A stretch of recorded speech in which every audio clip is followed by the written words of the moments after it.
Imagine कीजिए एक ऐसा बैटलफील्ड जो आज के मॉडर्न वॉर से भी ज़्यादा इंटेंस हो, जहाँ रॉकेट्स नहीं दिव्य अस्त्र चलती थी, ऐसे वेपन्स जिनका एक प्रयोग पूरी सृष्टि को बंजर कर सकता था। आज हम चारों तरफ सिर्फ कॉन्फ्लिक्ट्स देख रहे हैं, रसिया यूक्रेन की बॉर्डर वॉर, इजराइल हमास और ईरान के बीच बढ़ती टेंशन और रेड सी में होते अटैक्स।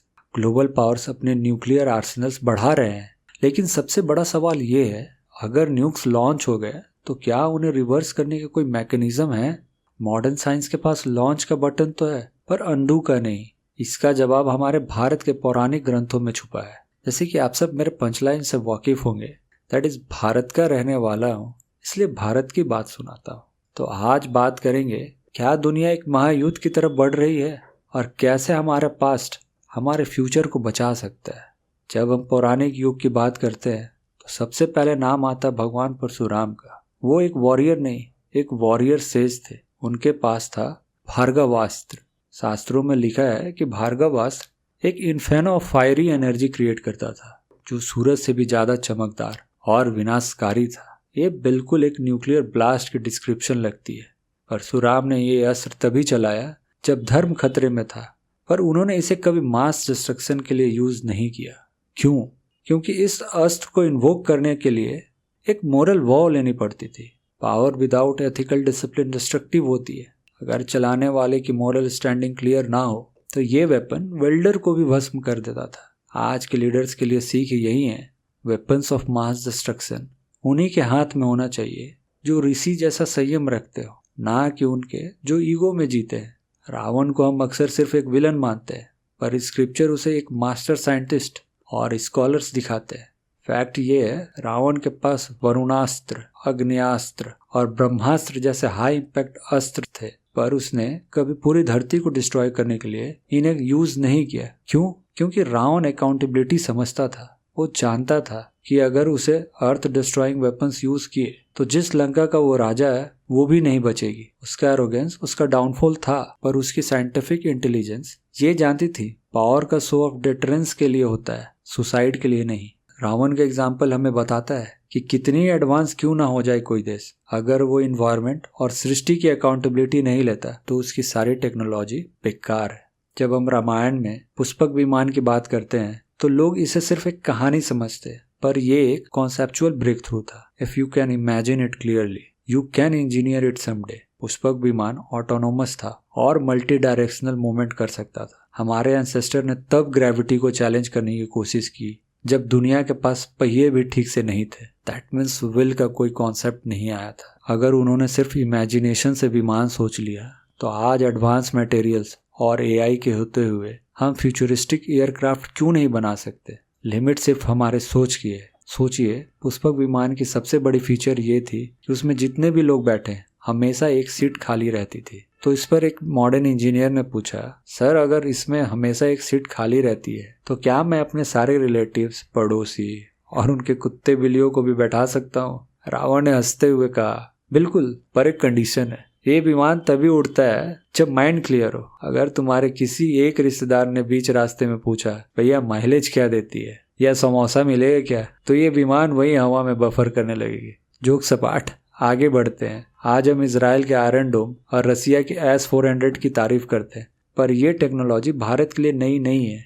इंद्रजीत, जिसको हम मेघनाथ भी कहते हैं, डिफेंसिव वॉरफेयर का सबसे बड़ा जीनियस था। उसके पास निकुंभिला रक्षा यंत्र था। ये कोई फिजिकल ढाल नहीं बल्कि एक लेयर्ड प्रोटेक्शन सिस्टम था। ये सिस्टम एरियल अटैक्स को ट्रैक करता था और इंटरसेप्शन के जरिए उसे मिड एयर डिस्ट्रॉय कर देता था। इंद्रजीत ने इसे यज्ञ और मंत्र, दैट इज वाइब्रेशनल साइंस से एक्टिवेट किया था। लोग कहेंगे ये फिक्शन है, पर सोचिए अगर उस समय इसका आइडिया था तो इसका मतलब है कि हमें एयर स्पेस डिफेंस का कॉन्सेप्ट हजारों साल पहले पता था। आज अमेरिका और इजराइल उसी इंटरसेप्शन बिफोर इम्पैक्ट पर काम कर रहे हैं जो हमारे यहाँ इंद्रजीत कर चुका था। अगर बात कुरुक्षेत्र की करें, कुरुक्षेत्र के बैटलफील्ड पर जब अर्जुन और अश्वत्थामा आमने सामने आए तो उन्होंने नॉर्मल तीर नहीं बल्कि ब्रह्मशिरा अस्त्र का आह्वान किया। एंशिएंट टेक्स्ट के मुताबिक ब्रह्मास्त्र अगर एक टैक्टिकल न्यूक है तो ब्रह्मशिरा एक शार्प बॉम्ब, दुनिया का सबसे बड़ा हाइड्रोजन बॉम्ब जैसा था। इसका इम्पैक्ट सिर्फ बैटलफील्ड तक सीमित नहीं था,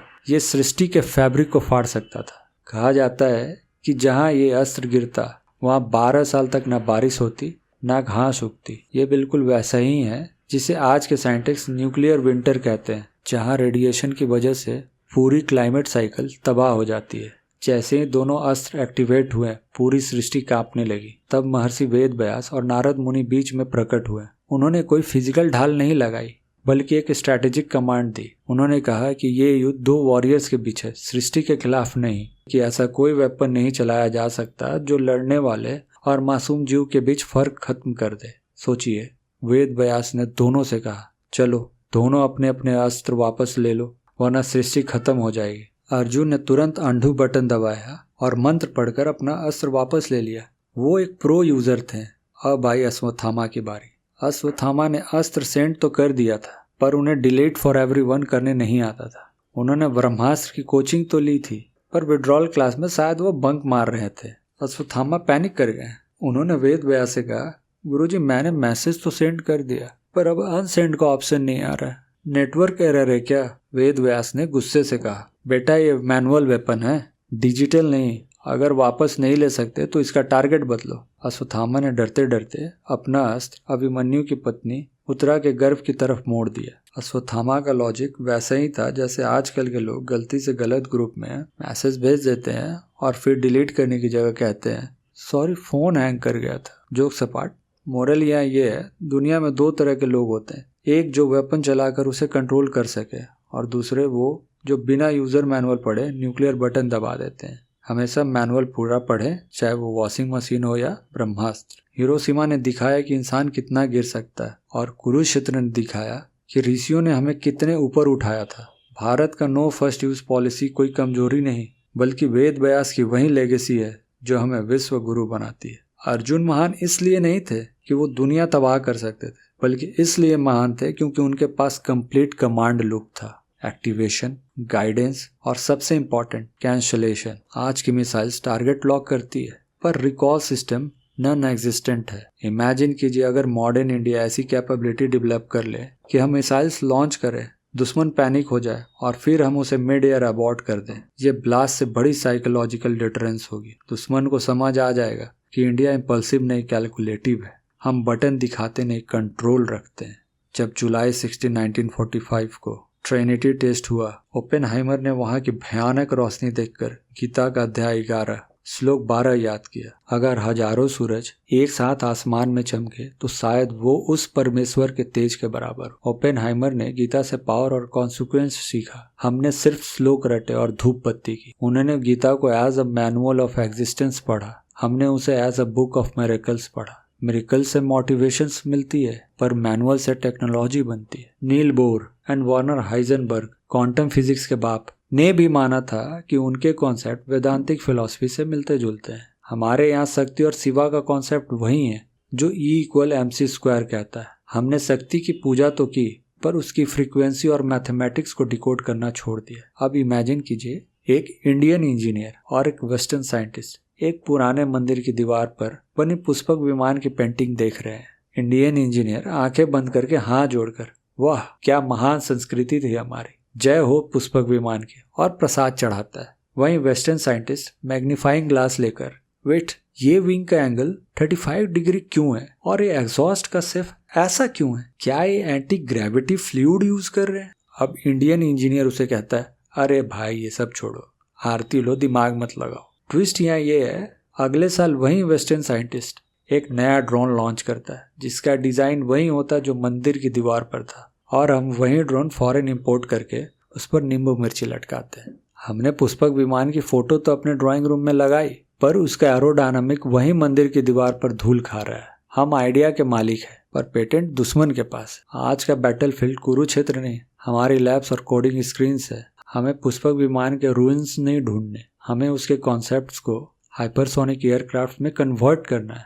अगर हम सिर्फ महान थे कहेंगे तो ये नॉस्टैल्जिया है। अगर हम कहें हम महान बनेंगे और ये रहा मेरा प्रोटोटाइप, तो वो प्रोग्रेस है। जब डायरेक्शन की बात आती है तो एक ही नाम दिमाग में चमकता है, विकास वैभव सर। उनका इनिशिएटिव लेट्स इंस्पायर बिहार सिर्फ एक स्लोगन नहीं, एक डिजिटल और मेंटल रेवोल्यूशन है। वो बिहार और भारत के यूथ को उनके प्राइड से जोड़ते हैं, पर सिर्फ ताली बजाने के लिए नहीं, नेशन बिल्डिंग के लिए। वो सिखाते हैं कि हमारा इतिहास हमारा ईगो नहीं, हमारा कंपास होना चाहिए। आज ये इनिशिएटिव पूरे भारत के लिए एक उम्मीद है कि कैसे यूथ साइंस और एथिक्स के साथ आत्मनिर्भर बन सकते हैं। एक छोटा सा फनी स्टोरी इमेजिन कीजिए। एक लड़का सुबह उठकर 10 रील्स देखता है जिसमें लिखा होता है एंशिएंट इंडिया हैड एवरीथिंग। वो गर्व से सीना चौड़ा करके बैठ जाता है। तभी उसकी मम्मी आती है और कहती है, बेटा इतनी महान संस्कृति है हमारी, जरा ये घर का फैन ठीक कर दे, 2 दिन से खराब है। लड़का बोलता है, मम्मी मेरे पास ब्रह्मास्त्र का ज्ञान है, फैन का नहीं। पंच लाइन यहाँ ये है दोस्तों, हमारे एंसेस्टर इसलिए महान नहीं थे क्योंकि उनके पास ज्ञान था, बल्कि इसलिए थे क्योंकि उन्होंने उस ज्ञान का सॉल्यूशन बनाया था। अगर अर्जुन आज होते वो सिर्फ तीर नहीं चलाते, वो इंडिया के लिए आयरन डोम का कोड लिख रहे होते। Pride without participation is just a post on Instagram. दुनिया आज एआई और न्यूक्लियर वॉर से डर रही है, पर भारत के पास इसका यूजर मैनुअल हजारों साल पहले से है। असली शक्ति ब्लास्ट करने में नहीं बल्कि इसे कंट्रोल करने में। मैं चाहूँ तो वापस ले सकता हूँ। That is the power of recall. अगर आप भी इस बदलाव का हिस्सा बनना चाहते हैं, सिर्फ प्राइड नहीं एक्शन दिखाना चाहते हैं, तो लेट्स इंस्पायर बिहार इनिशिएटिव से जुड़ने के लिए इस नंबर पर मिस कॉल करें। जय हिंद, जय भारत।